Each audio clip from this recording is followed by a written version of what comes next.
सभी को राधे राधे। आप सभी लोगों को एक बात बताना चाहते हैं। जो बिहार के डिप्टी सीएम है ना, बीजेपी का नेता जो बिहार से ही है, उनका नाम सम्राट चौधरी है। ठीक है, उनका नाम पहले दूसरा था। उन्होंने एफिडेविट में पहले दूसरा नाम दिया था। अभी वो दूसरा नाम से फेमस है। डिप्टी सीएम बने हैं वो सम्राट चौधरी जी का नाम से। उन्होंने सिर्फ 7वीं पास किया है और अपना डिग्री, फर्जी डिग्री वो लोगों को दिखाते बोलते हैं कि उनका डॉक्टर का वो पढ़ाई किए है। 10वीं का वो परीक्षा नहीं दिए हैं, मैट्रिक का वो परीक्षा नहीं दिए। इस कोर्ट में उनका एफिडेविट जमा किए हैं वो अपना प्रूफ, तो उसमें उन्होंने दिया है कि हम 7वीं पास है। और उनके बाद उनसे जब मीडिया वाले सवाल करते हैं कि आपका बीजेपी का नेता दिल्ली में लॉकडाउन में फ्लैट किने हैं ऐसे वैसे, तो उन्होंने जवाब दिया था कि संजय जायसवाल के बारे में डिप्टी सीएम जवाब दिए थे कि हाँ उन्होंने मेहनत किया है तो फ्लैट खरीदा है दिल्ली में। इतना दिन से नेतागिरी कर रहा है तो खरीदा है। तो भाई आपका नेता है तो आप अपने नेता को करप्शन के बारे में नहीं खोज के आप उनका साथ दे रहे थे। जब प्रशांत किशोर जी के बारे में इनसे पूछा गया तो इन्होंने बताया था, डिप्टी सीएम जो बिहार के है सम्राट चौधरी, इन्होंने बताया था मीडिया वाले को कि वो व्यापारी है, व्यापार करने आए हैं बिहार में। सोचो, एक बिहार के बंदा इतने दिन से मेहनत करके इतने राज्यों में वो सीएम बनाए हैं, इतना उनका राजनीतिक में पकड़ है। लोग उनको बोलते हैं कि राजनीतिक का चाणक्य है, और उनको ये लोग कुकुरमुत्ता के शब्द से बोले और बोले कि ये लोग व्यापारी है, व्यापार करने आए हैं, व्यापार करके फिर चले जाएंगे। उन्हीं पे इनका हम लोग भी बोले थे, सब लोग वीडियो बनाए थे कि अब सम्राट चौधरी के आप जन्म कुंडली निकालिए प्रशांत किशोर जी। अब उनके पास वकील है, उनके पास बड़े बढ़िया बढ़िया पद पे बैठे हुए लोग हैं प्रशांत किशोर जी के साथ। वो पढ़े लिखे इंसान है। अब इनका डाटा निकला है डिप्टी सीएम सम्राट चौधरी का, जो बिहार का डिप्टी सीएम है, इनका डाटा निकला है ये 7वीं पास है। और उसके बाद इनका जो डॉक्टर का फर्जी डॉक्यूमेंट है वो फर्जी है। और ये लोगों को क्या सिखाएंगे? जो ये एक नेता के मर्डर केस में 6 लोगों पे केस हुआ था, उसमें ये जेल भी गए थे जिस समय में नाबालिग थे। सोचिए, ये लोग गुंडागर्दी से पैदा हुए, सीखे हैं, और उसके बाद बिहार राज्य को ये सही करेंगे और तरक्की पे ले जाएंगे। अभी इनका डिप्टी सीएम बना 2.5-3 साल हो गया, पर इसका कोई भी काम हम लोगों को नहीं दिख रहा है डिप्टी सीएम का।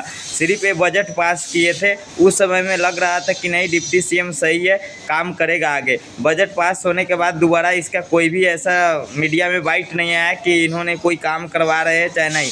जो भी काम है, जो पहले का काम है शुरू, वो भी ख़त्म नहीं हो रहा है। 2025 ख़त्म मतलब कि चुनाव आ गया, पर इन लोगों से काम अभी तक ख़त्म नहीं हुआ है बिहार का। जो भी काम आज से 10 साल 15 साल पहले का शुरू हुआ था वो आज तक ख़त्म नहीं किए ये लोग। और डिप्टी सीएम बन गए हैं, 2 डिप्टी सीएम है। एक सीएम है बिहार में, सीएम का तो कुछ बातें नहीं चलता है क्योंकि वो तो उनका स्वास्थ्य खराब है नीतीश कुमार जी का, पर इन लोगों का तो स्वास्थ्य सब कुछ सही था। ये बीजेपी वाला क्या किया है, बीजेपी वाला बिहार में ऐसे ऐसे नेता को रखे अपने टीम में जो सब लोग आरजेडी का। सोचिए, आरजेडी ललटेन छाप लालू यादव को कैसा ये लोग दिन दिखाए, उनको जेल में भी भेजवाए। बाद में धीरे धीरे ये लोग उनमें आरजेडी से निकल के और बीजेपी में सट गए। इसीलिए कि पूरा देश के आदमी बोलता है कि बीजेपी में आने के बाद सब लोग वॉशिंग मशीन में धुल जाते हैं। ऐसा ऐसा नेता को बीजेपी रखे हैं देश में अपने पार्टी में, तो क्या होगा किसी राज्य का? अगर इन लोगों को सही करना रहता तो जब इतने बार मोदी जी जाते हैं इन लोगों के साथ में खड़े होते हैं तो एक गलतियाँ के बारे में मोदी जी बताते कि हाँ आप गलती की हो, उसको सुधारो पहले, तो नहीं बोलते। मोदी जी को भी यही अच्छा लगता है कि जो इनका पार्टी खाली चलना चाहिए मोदी जी को देश में।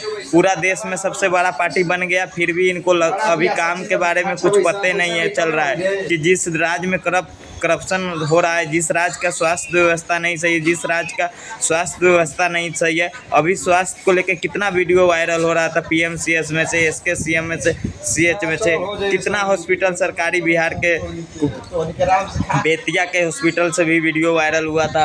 इधर पटना के तो सभी हॉस्पिटल से, एम्स से, बड़ा बड़ा हॉस्पिटल से वीडियो वायरल हुआ, लेकिन क्या होता है? कुछ नहीं होता है। सबको पता रहता है कि करप्ट सिस्टम है, इसके वजह से लापरवाही हो रहा है, लेकिन जब करप्ट नेता ही बैठा है देश में, उस राज्य में करप्ट सिस्टम चलाने वाले हैं, तो नीचे का अधिकारी और दूसरा क्या करेगा? जो नेता के हाथ में पूरा पावर रहता है, नेता भी देश को चलाता है, राज्य को चलाता है, तो दूसरा आदमी क्या करेगा जो उसके नीचे पद पे बैठा है? वो कुछ कर पाएगा? नहीं कर पाएगा।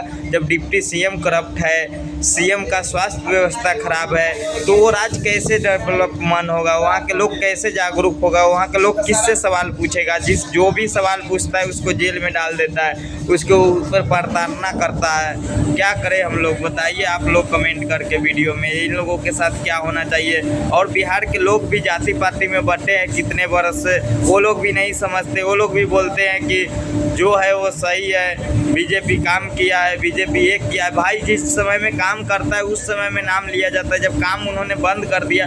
बीजेपी के ऐसा कोई भी प्लान मुझे अच्छा नहीं लगा जो बिन पैसे का है। सब कुछ प्लान बीजेपी का है जिसमें गरीब जनता को, पब्लिक को पैसा दे के ही लेना पड़ता है। चाहे बिजली, सड़क, रोड, नाला, सब में पैसा सरकार को देना पड़ता है, तब जाके वो मिलता है, नहीं तो सुविधा कोई चीज़ का फ्री वाला नहीं है सरकार का। आप लोग समझिए कि बिहार में अभी इतना जल्दी घोषणा करके 10-10 हज़ार 5-5 हज़ार रुपया सबके अकाउंट में भेजा जा रहा है। पैसे सब कहाँ से रहा है? ये पैसे सब दिया था काम करने के लिए, पैसे लोगों में बांट के गुमराह करके वोट लेके जीत जाएंगे, फिर 10 साल 5 साल ये लोग काम नहीं करेंगे। जब पैसे देके वोट लेंगे तो ये काम नहीं करेगा। बिहार के जनता के समझने का देरी है कि भाई पैसे लेके वोट नहीं देना चाहिए किसी को।